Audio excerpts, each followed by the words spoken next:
Okay, so I'm back online again. Right, so as I said, I want to start with a distance problem. So we're on the forefront of the world planet Earth that we're doing universal design, inclusivity, right? So I want to start with this question. So what's the minimum corridor width for a wheelchair user in an open office space in Singapore?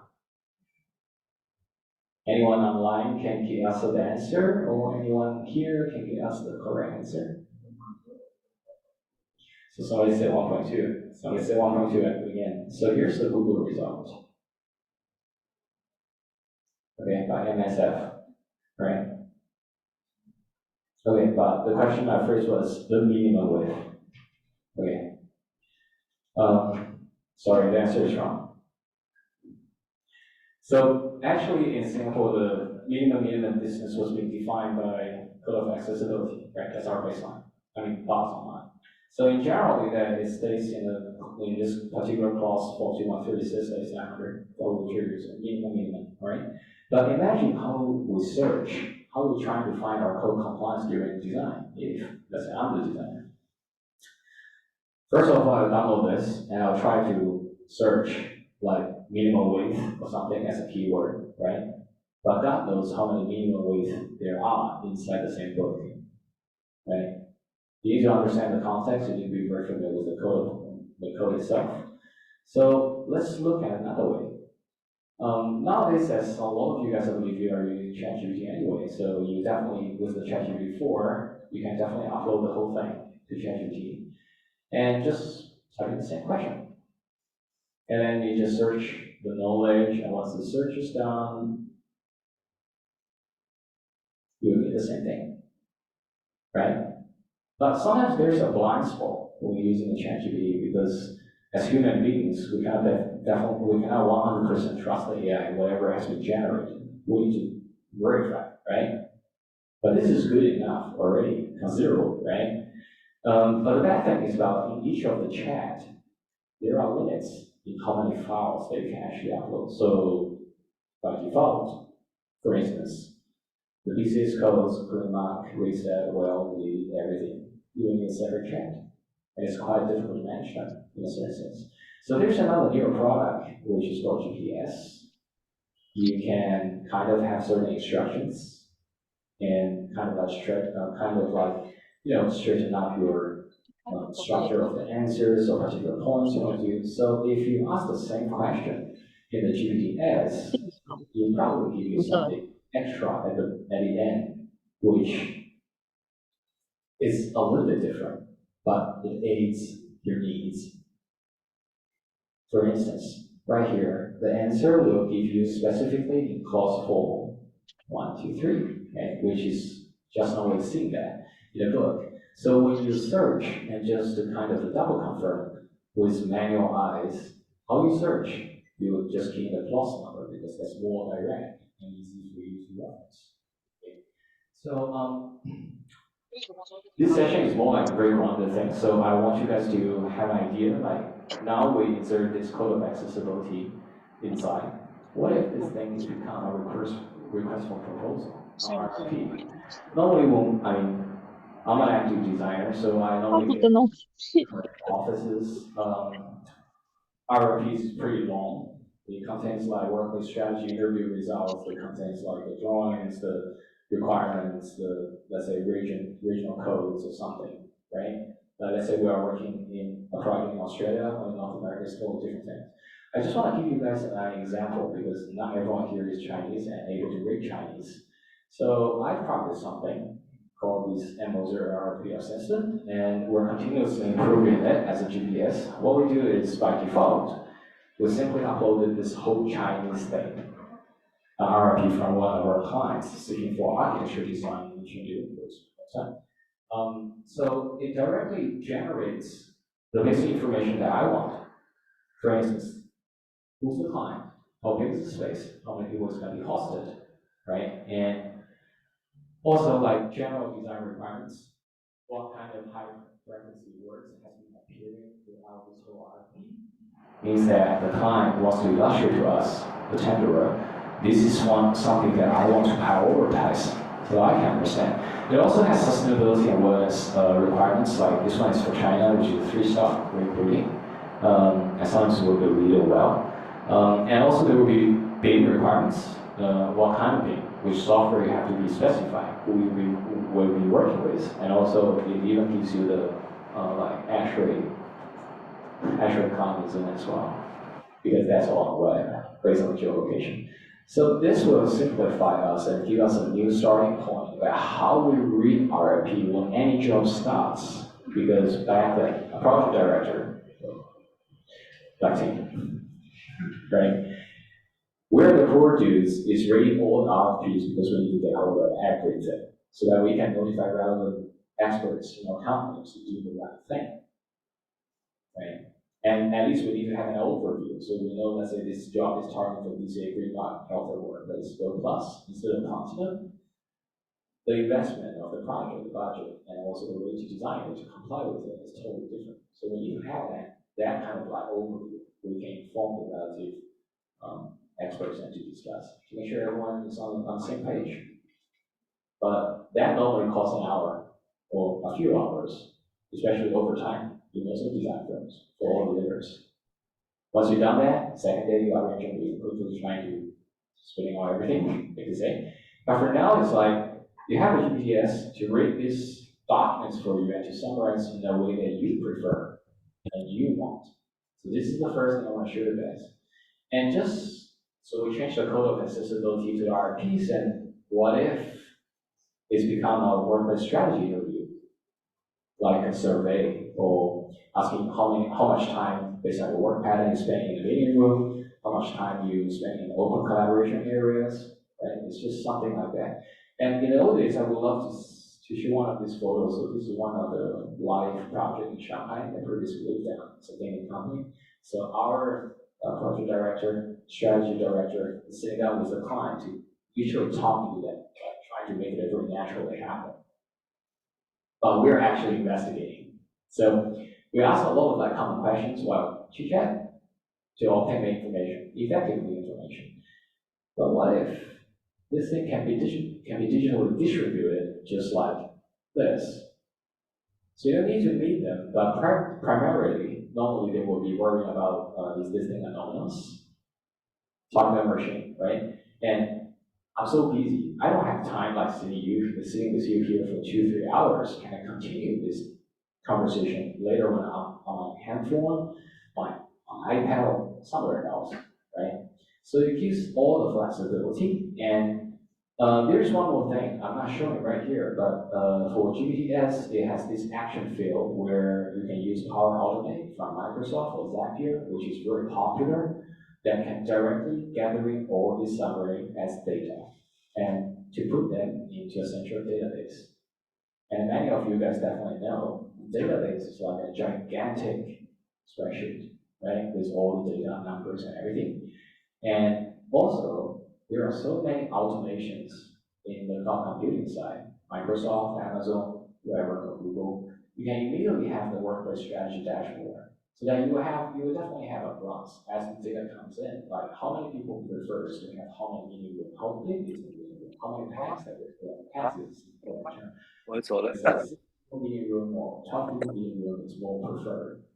You will know that automatically. And there is no pressure to make an appointment literally with the people just sitting down and talking to them for hours, drinking tea or coffee, trying to figure out something. It's totally anonymous. You can just log in as anyone. You can just talk to the GPS, get the thing done, thank you. And they can always carry on from any device. Right? So it's quite lovely. And because I'm a sustainability and wellness expert in a certain sense, I have so many credentials.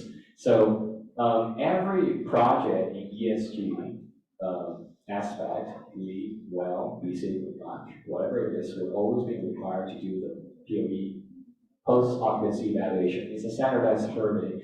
And what if we can use this to do that? Because we always have concerns about how many people is actually responding to this.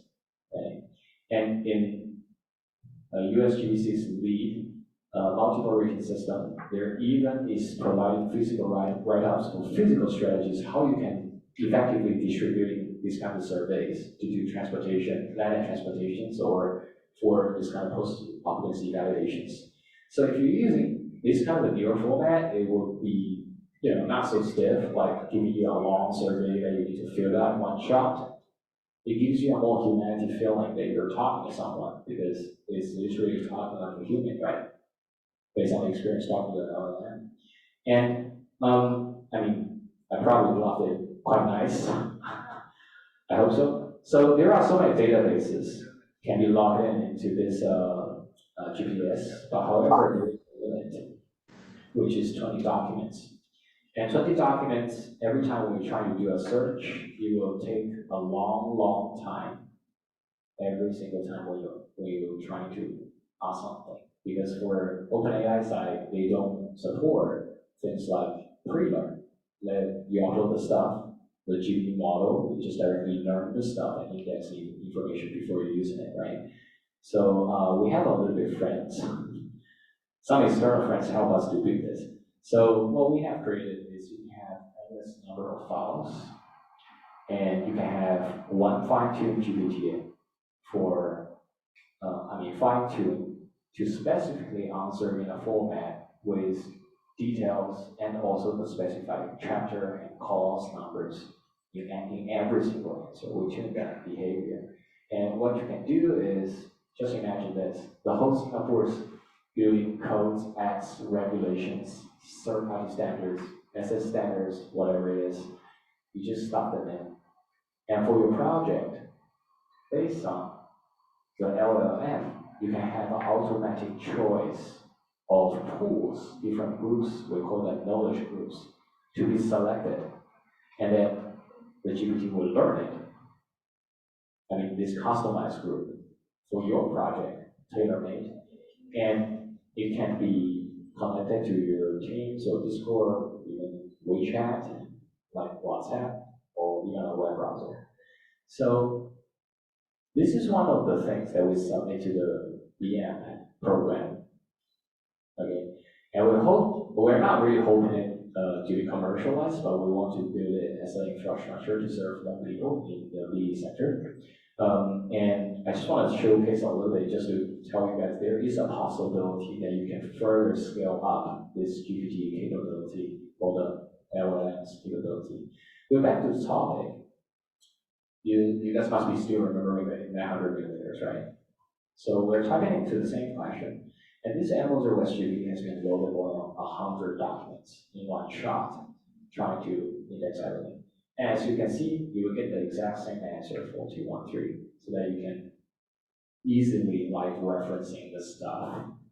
Okay, and you definitely can customize its interfaces in the web. It can be an app. Okay. And also because we're my friends who make this, the magician, he cooked it in a way that it has APIs. So for instance, this is our Teams, which is I believe you guys are using Microsoft Teams as well. So beyond this code of accessibility problem, we just randomly asked, I'm a designer. I'm trying to catch up with I'm trying to get certified under WELL, the AWS WELL standard, okay? And I'm asking for how can I design a good mother room, lactation rooms. So it will give me some answers. It's quite small, so let's just enlarge it. But I was doing the test fits, so only what I care is about what is an adequate size. How big is considerably adequate, right? So we just carry on with that. They immediately give us the answer, 7 foot by 7 foot, which is required by WELL for any lactation room design. This is the minimum that you need to fit. For a designer, I achieve my purpose, and I don't need to quarrel with my WELL APs or sustainability colleagues to say that I designed the mothership too small or too big, right? So because this magic capability that large language models has been introduced, so a lot of professional experiences based on code compliances, familiarity with the laws, regulations, it goes to one question mark. Actually, I don't want you guys to see this in this way. It dramatically changed the search experience, but I use my own example for you guys. So since 2017, I started to train all the well APs, accredited professionals, using Moser. I've been to a lot of places, visiting a lot of offices. Initially, there was only 4 of us in Moser was well AP, but now we have more than 120 people. Okay, it was a very tough journey. I need to set up the curriculum, I need to be there, I need to talk to people, I need to show them what's going to be the exam and everything that you need to take care of, right? And also, I'm leading a team, I was leading a team who is focusing on project pitching. But however, because the most effort was coming from me, so my own team sites hosting the whole Moser's Well AP sign up page. Okay, but it was a very tough journey because just imagine, I have a project on the site every night, 7:30 to 9:30. I need to give lecture to our Shenzhen colleagues. I need to overtime. Everyone stay late just to sit down with me saying, hey, Jason, we're expecting today we're going to talk about the fitness. Tomorrow we're going to talk about mental, right? So things like that. And it's a very tough journey and also incur costs. But guess what? This is my new sexy. It's so straightforward. I just put all the exams and also the whatever things we're going to do well, and I just need to kind of configure easily using natural language to GPT, convey that idea. So it has all the functionalities. Set out me a study plan, right? Or like how much, what does that mean, for radon, right? And where I can find this, what's going to be the key point, and also I upload some of the videos as well. I post my past tutorial videos recordings. And when I just made this, 2 months later, this thing came out from NVIDIA, which is RTX, check with RTX. This thing running through your GPU, and it can visit, it does literally almost the same, just like the GPS online, okay? But it doesn't cost anything because it's only drawing your GPU power, your graphic power to do this kind of search and indexing or text generations, right? So I have one word for all the young architects. And supposedly today most of our attendees are young architects. So knowledge has never been this close to you. You think about the first time when we're trying to pass an exam or trying to learn something. I mean, that's very natural in humanity. It's like with fear, this is a 500-page book. Do I need to recite them all? When you look at that thing, you need to have certain courage to carry on, right? To get over it. But for now, everything's right on your fingertip. You can start anywhere in this book, and you can end anywhere. So do treasure this kind of technology growth and proactively passing it onwards. I think this is the most important thing. For me, I no longer teach well inside Moser because I don't have to. And I can use my energy and time to do more valuable stuff, right? For the company, for myself, for you guys. So I think this kind of technology growth is really significantly, drastically changing things. But it's a good thing. Think in the right way, right? So this is about the first part of large language models. So how's it good? I believe. I try to finish this as soon as possible, all right? So the second part is more towards you guys, like architects and myself. As a designer, we do project pitching, we do pretty pictures, videos, animations, all sorts of things, right? So this is based on my current own opinion. I have to say current because these things change every single day right now. Okay, so there are OpenAI's DALL-E 3, there are Midjourney, there are Stable Diffusion, and there are Gemini Pro, currently 1.0, but they just shut it down. So amongst all these kind of visual, text to image, image to image kind of generations, the highest customizability is within Stable Diffusion, as many of you guys may know. So because for us, there are typically 2-3 types of usage of all these kind of visual things. One thing is about inspirational images. You can easily get Midjourney, and also you can keep it running 24 hours to generate something like a customized mood board, just like your Pinterest waterfall. We've done that. And for DALL-E, currently, it's not really that good for architectural interior design, to be frank, because it's, speaking of the quality. And Gemini Pro is, well, they just shut it down. I don't know when they got reopen it. It just happened a few days ago. But it's not that good. Again, it's more artistic in a certain sense. So if you want a painting, it's a good thing. But if you want to do something realistic, it's not. So we don't have a lot of choices. So Stable Diffusion recently just published a Stable Diffusion 3. So the information here is kind of outdated, just within a few days. Currently, the quality that we can expect to be high as well, and the most important thing for Stable Diffusion, because the existence of control net and LoRa is two things. Okay, it's very, very important for us. And however, Triple SketchUp have done the pioneer thing, which is a little bit helpful from myself as well. It becomes an official plugin within SketchUp, and as long as you are not using pirate versions, you're subscribed to SketchUp. Okay, you're able to download this right on the front page of the extension warehouse, and it only contains a minimal thing. It doesn't look like any of the Stable Diffusion you had before. Web UI or Comfy UI, it's not that hard to start, because for SketchUp, we care about to help our users to have intuitive interface to start. So it's basically very simple prompt. Everyone knows prompt. Okay, Stable Diffusion, the prompt is very, very simple. Single words, keywords, and then comma separated, that's it. And there are pre-trained styles as well, and there are 2 parameters only. Okay? So the styles, they have pre-trained using different kinds of data set to let the image to be generated in a way that is more close to what you want. For instance, architecture or interior. And also there are physical models like from wood, right? There are sketch, all sorts of things. So, and the parameters, there are only 2. One is your prompt strings, another one is the reference strings. So I believe in the audience, whoever is familiar with this technology definitely knows that it's the control net, CFG scale, so on and so forth. So we made it very, very clear and easy for us to use. Right? And I will just show you guys a short example. Like this is our old Vancouver office. They have a front desk, something like that. So the first thing I do, I just include a prompt, keywords, anything.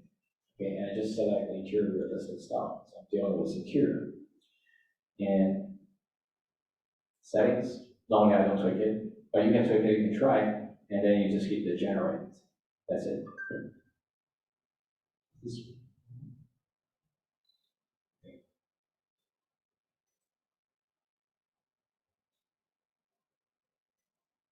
Okay, and for your information, the reason why Bing is so black, because in the prompt there is a black. And in reality, our Vancouver office back then, it was totally black. So, however, they can just change prompts immediately. You will get the lighter thing. Okay, I'm saying this because, well, serve as a pre-warning. Never ever treat this as a rendering replacement. It will not.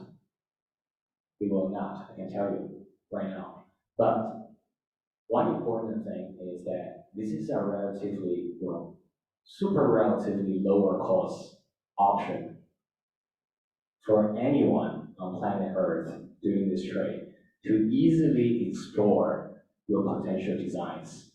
This is the real power. And don't imagine it as a rendering replacement, because currently it doesn't. Right? We need very fine details on every rendering, because everyone is expert here and qualified professionals, I believe. So, but this is the relatively lower cost and the fastest way that you can explore, well, thousands or millions of options that in your mind, and trying to find a visualization, a draft visualization to talk to people, to communicate. So look at this, treat it as a collaboration tool rather than vendor replacement. I know there are a lot of fine-tuning parameters you can do to make it look at photorealistic, and definitely we can use LoRa. By the way, for the ones who are like LORA, to have a bunch of image to be uploaded as a folder to let Stable Diffusion engine to learn it and then improvise based on the new reference. Okay, it does. But the consistency is still a problem. It generates by image. It's not a 3-dimensional object at all. But however, low cost, fast enough, explore unlimited ideas. And a little bit about the prompt.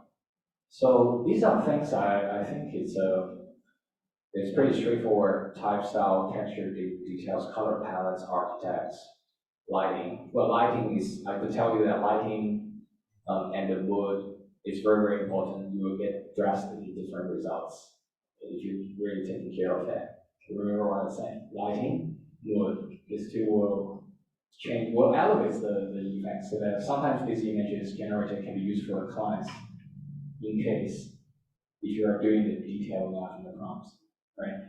And there are major two UIs, other two UIs of like Stable Diffusion. One is Web UI. You can easily find any deploy instructions on GitHub or Google, even, or ChatGPT. And there is another one which is Comfy UI. So my own recommendation is that Web UI is very static. So everything's fixed button. You need to just treat it as a traditional program. But Comfy UI, whoever familiar with things like Dynamo, Grasshopper, this is your way to go. You will feel a lot easier because everything is visual programming. It's just visual programming. So it's a lot easier for you guys to get into it. Okay? So lower cost in every sense to explore, and now this power is already available. So I really want to encourage everyone to try it for sure, because it opens a lot of possibilities. But however, I don't want to get you guys too excited about this. Take a rational look at this again. So, as I mentioned, it cannot replace rendering currently.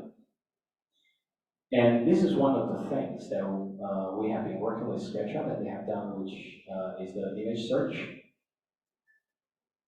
So in 3D Warehouse, I'm just dragging a Hermega arrow chair, and it will match with me for the 3D products on your 3D models, right? Which is very effective. But I really want to let you guys know how much work that Steve Gussman from Moser that we have been doing for just this simple function. It's not that easy. And also, as you can see, it's not perfect, right? There are only 3 arrow chair out of 6 in the top priority, and the number 1 chair isn't, right? So the AI is based on a lot of statistics, and don't imagine that it's going to change the world right now. Maybe later, but not now. But as us, we need to utilize all the benefits that it can bring, the power it has. Start exploring, but don't overestimate it. AI is not God, sorry. Okay. And that's generally everything I want to say today. And so next is open Q&A. Anyone interested in anything, just ask. Sorry, no more Google anymore. Right.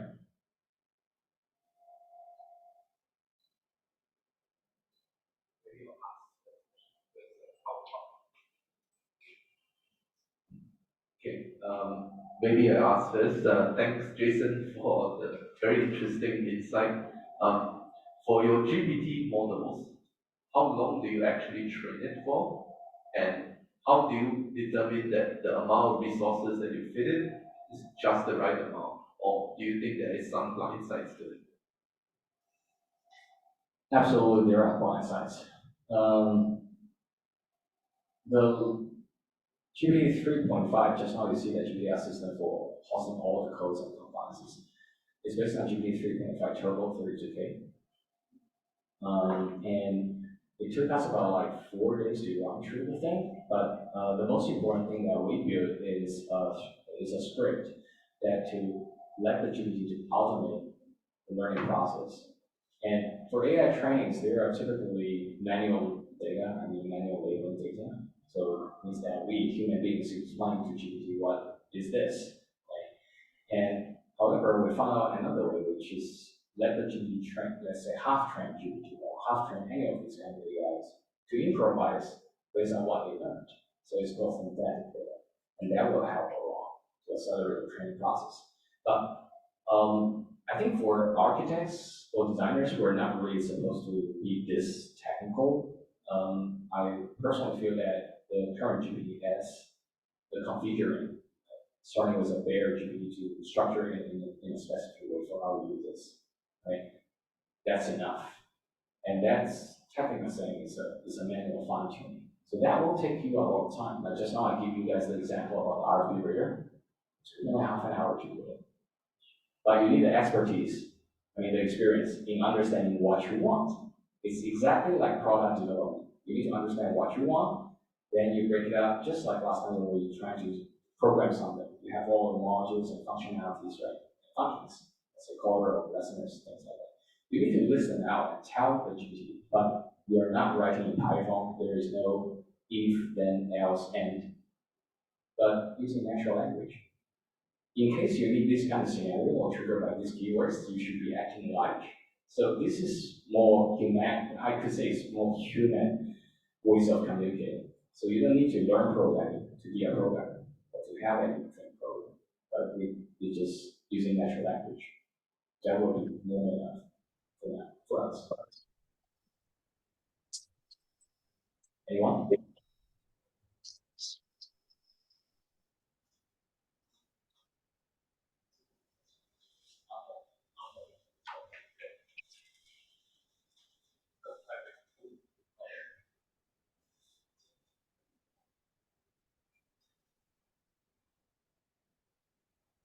Thanks, Jason. I think it's the productivity tools are, there's a clear use model for this. And again, that's been clear for a while. Have you been able to sort of explore sort of on the customer end, are there things that are being done that provide value, real tangible value to the clients beyond sort of the efficiency that you get in your these kinds of use models for true productivity and creativity? Have you explored what how clients are going to see benefit?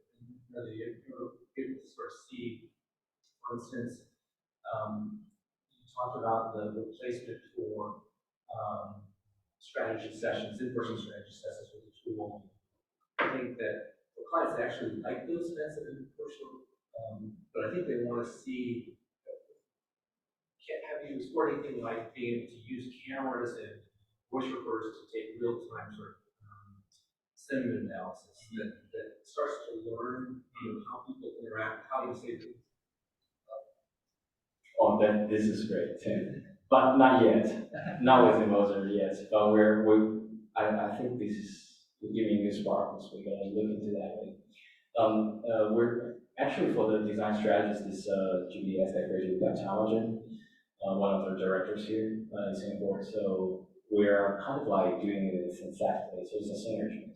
Certain people we're gonna do it manually, face-to-face interviews, but a lot of people, if let's say they're shy, right? We just send it this. But it's better than sending them the surveys because the survey forms they're not going to respond to you, and they always kind of have doubts like, did I log in this myself? Did this guy know who filled out the survey? Can I say some bad words? So they have all sorts of concerns. But for this GDS, it's simply given a share account. You just log in and just log in. We definitely structure this. We don't ask about their title, level, name, anything, right? And also in the summary part, which we told you, even this guy, the UVE, they happen to tell us their names or their personal particulars, so we just take it out before sending to the database. So I think this is something that we have outreach to make them feel more secure. Right? But yeah, your one is a good idea.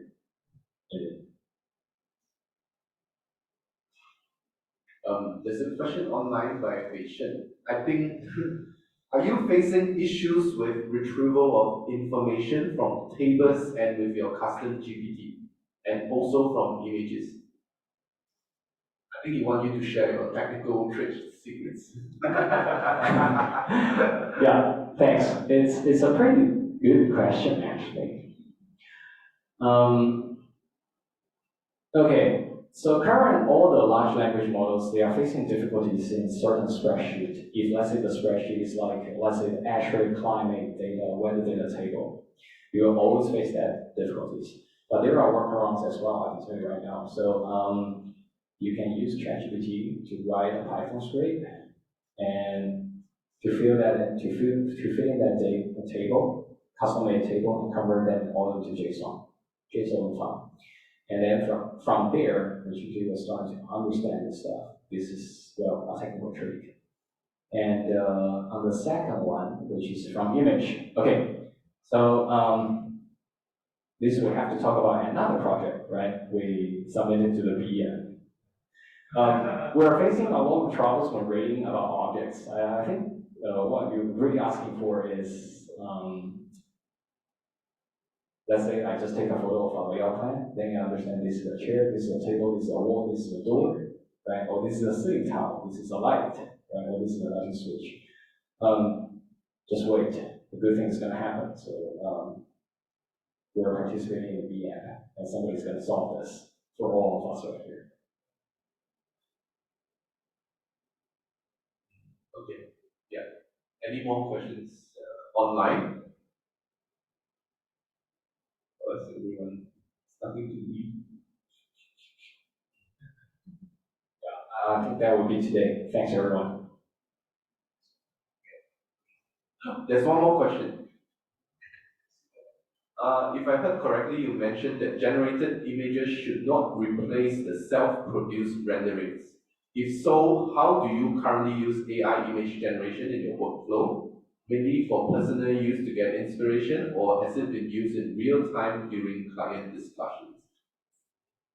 On Moser scale, within our current workflow, no for the client, because we definitely want to. I don't know if you guys play any online games nowadays. Is you ask you to top up a lot of money, so you're kind of like getting a rare weapon or something. So stable diffusion boom is lower. It's like that. Okay, it's more or less like you're randomly getting hit by the jackpot. So it's definitely not recommended for now. For now, what I'm saying for now, it's not really recommended to do this in front of the clients, but in internal team collaborations, like a bunch of designers and architects are sitting down together to talk about how does this piece is going to look like, what's going to be our main directions, right? Everyone is free to get a lot of inspirations from it. So it's not 100% for my personal use, but for every colleague's use within the team to be more effective and also to be more collaborative in a certain sense. Because, like directors normally will tell you, this is going to be the roughly idea, and I give you a sketch. I mean, you guys definitely understand, like having seen before, that how artistic the sketch can be, right? But this is more visual. It's way much more visual and way much more detailed than that. So everyone has a chance to propose, and this is pretty much democratic. And because it's more democratic, so everyone can chip in ideas and their efforts to it. Yeah. Okay, thank you. One more question. One of the things I noticed about stable diffusion is it has a really cool sort of image-to-image translation, but the versioning is kind of awkward still. Do you see that improving, or do you see something that improves sort of the iteration, the AI-based iteration of a single image? Not really improving from my personal experience. But I do know a lot of like AI tools to do this image upscaling, like super upscaling like hell. I know a lot of those, and some of them are free, and it's invented by, believe it or not, ByteDance. So everyone has TikTok, and TikTok, their mothership company is ByteDance, and if you haven't checked one of the things called CapCut, and if you log in using your Google account, you will find a lot of AI tools, and all of them are mostly free, and it's super efficient. I hope that you guys can have a try. But back to Tim's question, not improving. And I haven't personally tried the SD3, Stable Diffusion 3 yet, but I don't know, so can I answer that? Maybe I'll answer you tomorrow. Actually, I do use it a lot in my workflow because I run a very small company. Shut up, feasibility studies by the fall. And actually, I do submit AI generated renderings for clients, and they absolutely have no idea. And I can guarantee you a lot of clients, because I think you used to working at a big company, at the big leagues, people know it because they have project managers, they have designers, and so forth. But the small players, they have absolutely no idea. And it's also a very good discussion point with small clients because they are very new to this and they're very excited. And yes, I think image to image generation, if you come tomorrow, I will share with you some techniques of how to cheat the system. And yeah. So, yeah. So there are ways to cheat the system. There are ways to manipulate it, and there are practitioners, as far as I know, maybe in BIG or MVRTV, they do use generated AI now fully for process, especially small competitions with 2 week, 3 week turnover time. Yeah. Okay, so I think that's all for today. So I just want to say the last thing before I go. I want you guys to feel motivated about this. Don't feel hopeless because the technology is always evolving. I mean, the great things that we all have and we all share is about our creativity and our brain. And AI is learning everything in the past. It's not generating or creating anything new. I just want you guys to be fully aware of that. And speaking of the smaller player or the bigger player, because you see on the slide, I have that Moser associates underneath there. So if it's for a personal project, I'd love to use, AI, generative images, whatever, as long as it, satisfy our clients, right?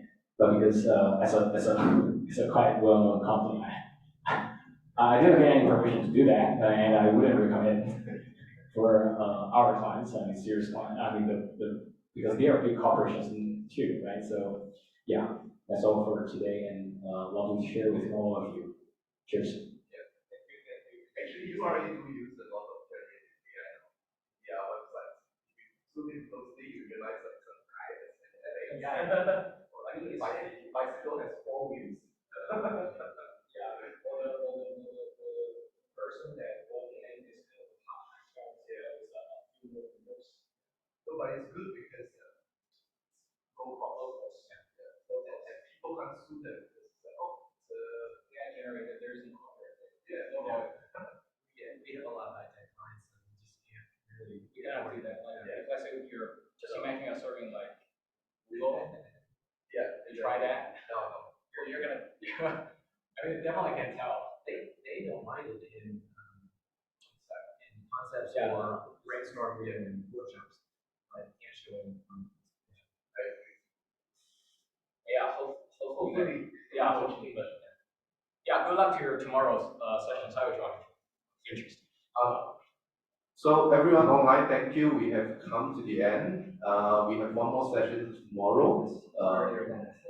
More about learning about stable diffusion. Yep. Thank you. Bye bye.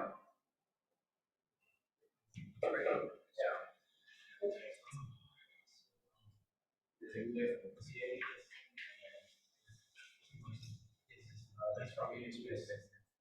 Check review.